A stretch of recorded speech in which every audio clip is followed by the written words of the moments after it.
केलाय। ईव्हीएम छेडछाड करण्यात आली नाही ना असा संशय उमेदवारांनी व्यक्त केलाय। उमेदवारांचे शेकडोंच्या संख्येने समर्थक तहसील कार्यालय परिसरात जमलेले दिसले, त्यामुळे निवडणुकांचे निकाल लांबले आणि कार्यकर्ते भिडले असं म्हणण्याची वेळ आली।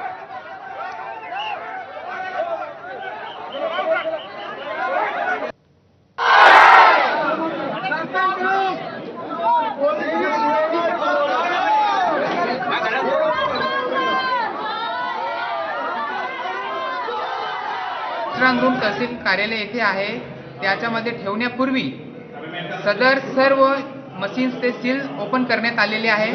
कारण सांगितण्यात आले का की आम्हाला वरचे आदेश आहे, पण आम्ही तर जे वरचे आदेश बघितले तर तो आदेश स्ट्रांग रूमचा नव्हता, ते आदेश त्या मतदान केंद्राचा होता। ये जो सारी प्रक्रिया सारी एकदम लोकतंत्र का गला घोटने वाली है। यदि ये चीज हुई है तो संबंधित अधिकारियों पे, कर्मचारियों पे तुरंत शासन ने निलंबन की कार्रवाई करना चाहिए, और यदि ऐसा हुआ है, छेड़छाड़ किसी प्रकार की हुई है, तो इलेक्शन को रद्द करके फिर से मतदान लोगों का लेना चाहिए।